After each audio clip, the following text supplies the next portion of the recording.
We are here to answer one question. Why is my camera out of position? It fell off.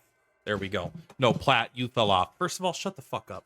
Second of all, we're here to answer the question. Can you build a damage Edda? Can you build an offensive focused Edda? And I'm happy to say, kinda. You can kinda do it. I thought it'd be fun to revisit Edda. I think I want to do a damage version of her. I thought it'd be a fun build. And so this is not her specialty. All right. What does Edda normally do? Edda is normally a box combined with a bottle of liquor. The liquor shreds 40% magic defense, lowers speed by 150, and lowers their movement. Liquor is insanely powerful, in my opinion. It's still one of the strongest abilities in the entire game. But I don't have that many magic users that I use, honestly. There's definitely teams that are built around it, but most of my damage dealers are physical, so I don't get that much use out of it. But it is very good. And in addition to that, she uses her Guiding Gleam. Damage in AoE 3 tile, damage 3, magic defense 2, and move 1 for 3 turns. She dispels disruption from targets. Very good ability. Very good ability. Very good ability. And she's supposed to have a little bit of damage because that's basically her trait. She gets extra attack, and then she performs assisting attacks against all enemies within 4 tiles of herself, dealing 30% physical damage. This can be used 2 times per round. That's not very much. If you get up to 5-star, it goes up to 40% 2 times per round. Whoa! Slow down, Edda. But what we do have here is her actual quote-unquote ultimate. Her ultimate is actually Guiding Gleam at rank 3, but in theory, her rank 11 ultimate is Take Arms. It is a 4-tile AoE. You restore 1 energy, which is pretty cool because that's not why you're using this, but it is nice that you have access to that.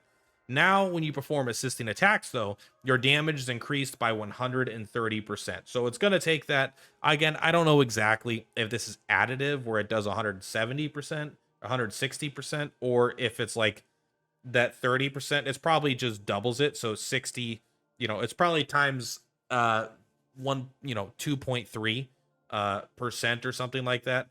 So it's really, instead of doing the 30, it's going to do like 75 or something, right? So somewhere around there. Increases the maximum number of times the effect can be triggered per turn by 2. This is very good as well. So instead of 2 hits, you're getting 4 hits. And those 4 hits are all going to be 130% more powerful. The issue is that this has a 4-turn cooldown. This only lasts for 1 turn. So you don't get to use this enough. This, even if you're using a Coco and you're lowering the cooldown by a turn, and you have a Kanbei, I think a Kanbei can do something like that as well, where he will take a 4-turn cooldown, make it 3 turns, and then use Coco, so it goes down to 2 turns. You're still not using it every turn. And even if you are, it's not insane. It is good, though. It is good. It could dish out a lot of damage, but it's a little infrequent. So this is a very alternative build. When you're using this build, I think you're going to want to use Barricade Fight. Again, I think this is another good ability. It's a passive. There's an item around her, which means her box or anything else. You get 15% more attack, just flat out. No arguments. And then you can move again 2 tiles after activating an attack. So you can even move, attack, and then move on top of the box because that takes 2 movement, right? Which is a pretty good way of dishing out some damage. But if you're going to be using this, it's not going to work. But she does have shelter advantage as well. It increases damage taken by 40% if there's any item within 1 tile around the character. Maybe the strongest damage reduction reaction I think that there is. So this is the skills we're going to try to utilize. I think what really would set her apart to make her good is if this had a 2-turn cooldown. Or if you're specifically running both a Gust, which she's good with the Gust, but you'd want to run the Liquor instead of the Barricade Fight, and you're running Coco to help reduce these cooldowns a lot more, then I think suddenly you have more of a realistic build. This is more of a meme going all in kind of build. For the bow, we are going to be using the Iranian Combat Bow. 20% more damage when it's not her turn. The other option is inflicting the Infection Bow, the Whale Hunter. I think you could use the Star Raid crossbow. I don't really use bows that much, but if you have this 15% more crit, If a single target active attack deals crit damage, there's a 100% chance to deal additional damage as piercing damage to the target. Maybe you get more damage out of that. I just like the guaranteed 20% and the physical attack. I think it's simple, it's easy. I already had one kind of built. The other one is the True Lens. I think is really good for her because she has the box. She is actually probably the best True Lens user in the game, besides maybe like Iggy, who also has like guaranteed Highland. And ironically, in the fight we're showing you, she's not going to be getting the Highland advantage. But for the most part, if you and an enemy are on the same plane, you can put a box down, you stand on the box, that'll give you your Highland advantage. So pretty good here. We're not going to be getting it right with what we're doing in the first turn for the demonstration, just because she didn't have enough movement to make it work, and the boss is one tile up. It's whatever, but I think that True Lens is pretty good here. And I think it's pretty simple to use the tower. I don't really think you want the special here to heal her. I don't think that's super important for her. Maybe I'm wrong, but I think I'd rather just take more physical attack, because even with that, she's still not even at 3,000 yet. So her stats are a bit low, to be completely honest. I think if you run like a discipline, oh, you know what? You could actually run the Drifter. You could finally run Miguel and get that 15% attack boost. But that's not the biggest thing to me. So I am going to, yeah, let's just go ahead and go in. So this is the build we're going to use. I think I will switch up, and I will bring a Combe with his for discipline, right? Just to get the 10% attack, 20% defense. And yeah, again, for skills with the cooldown of at least 4 turns, the cooldown's reduced by a turn. Damage dealt by allied summon units doesn't do anything, but it'll turn it to 3 turns and then to 2 turns, so she can actually do it pretty consistently. But normally what you run on her is the ability for her to stand still and do nothing in between turns, so she keeps getting her Liquor, her Guiding Gleam, and her box up. But let's go ahead and let's try out, see what she could do. So her damage is assisting attacks, okay? So it's not going to be damage that she does herself. We're actually, I did bring Magnus in my previous version, just to lower the enemy's defense, but instead of that, we're going to bring the August, because August will just give her 10% more attack just for merely existing around her. What's the turn order here? He goes before... he's not going to do anything. That's okay. He's just going to be here for the aura, which is totally fine. We'll put you over here as well. So it's kind of a meme, but I think it could do a surprisingly large amount of damage as a support. If you're running like this is the team kind of builds itself, because you're going to want to run Coco. You're going to want to run Coco to basically get the damage up, but mostly the happiness, right? So you could reduce the cooldown. You're probably going to run around a Combe, and honestly, I think either Tristan or August are really good here. So let's just go ahead and start here. I wonder if this resets the cooldown for the pre-cooldown on what am I doing? The pre-cooldown on Simona. You know how she has that pre-cooldown on her ultimate? We'll go ahead and do the movement here. Also, thank you, Hockey, for showing me this stage. I don't know if I would have considered it. So we are going to boost her because she's very slow, and we want her to go before August to get into position just for the sake of this. We're going to move up here. This is how many tiles? It's 3 tiles. 3 tiles, right? 1, 2, 3. 1, 2, 3. We can have her stand here, right? Yeah. Because 1, 2, 3. I think if I want her there, 1, 2, 3. I think that's 3 tiles. So first, go ahead and throw this down on her. Bada bing. And then bada boom. Just a little bit of more damage, right? So yeah, we're going to have her stand here. And she is going to box here. She could, like, she doesn't have enough movement to stand on the box. Otherwise, I would. Because I want to use this, right? I want to plop down here. I could attack and then move, but then she doesn't use this. So here's what she's going to do. She uses her take arms, which is actually a nice little animation. I do like this one.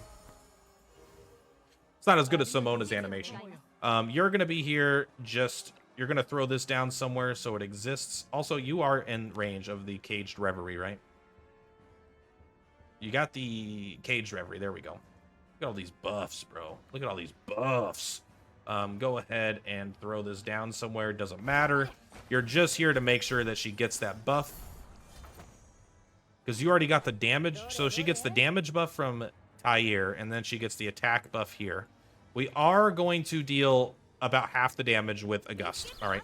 So she is not synergistic with Homa in the sense that her follow-up attacks don't trigger, but we do want to lower the defense of this character as well. So her first hit did 9,000 and then 11,000. I actually don't know if she... I don't think she did 2 attacks there. I don't know why that was 2 procs, because I don't think the bird works. I'm pretty sure. So we've already done our thing. So now we're going to come up here. And we are going to just... I think we have 3 more hits, right? So we got 1. Let's see how much damage she does. She did almost 10,000 the first hit. Boom. 10,000. Then we'll attack with a normal attack. A gust, quit being so impressive. 14,000. And then... boom! 12,000. And now August, I think, is going to get the kill. Can we? Because I think her attacks are done, right? Because that was all 4 hits. So this is already down to 2 turns, which is pretty good. It means she can't use it next turn, but her following turn she could. So you could have it up every other turn along with her box. I think that could be pretty good if you replace the barricade fight. Overall, like, this is a little like pie in the sky setup, right? This is kind of the point of it. You never really do these pie in the sky setups. But I actually think if you run the right type of fight, the right type of team, I think offense Edda is good. I think she's pretty reasonable because what's actually important is that every other turn, if you have it set up with the cooldowns right, she can use her ability to do a good amount of damage. But those, even with everything going right on those off turns, every other turn she won't be able to use her super damage, right? So I think where she really is going to shine is every other turn use take arms, and the turns in between that you're going to use guiding gleam for your party, or if you're using a lot of magic characters, you're going to use the liquor.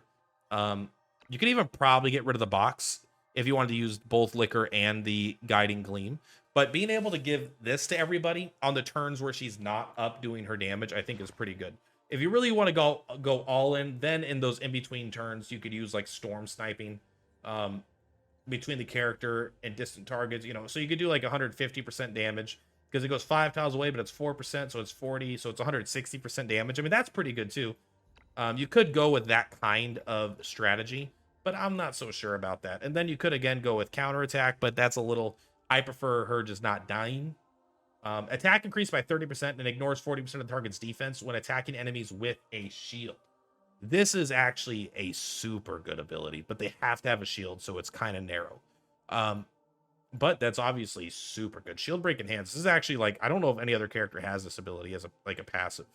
30% attack and ignoring 40% defense when attacking enemies with a shield. Tristan just gets rid of the shield, but if for some reason their shield is non-dispellable, this could be good. So I thought it was kind of fun to revisit Edda and kind of see her in a new light. She is one of my favorite characters. I say that about a lot of characters, but there's a lot of characters I like. Magnus, Edda. I like Gloria. Gloria I'm just so used to. Simona, August.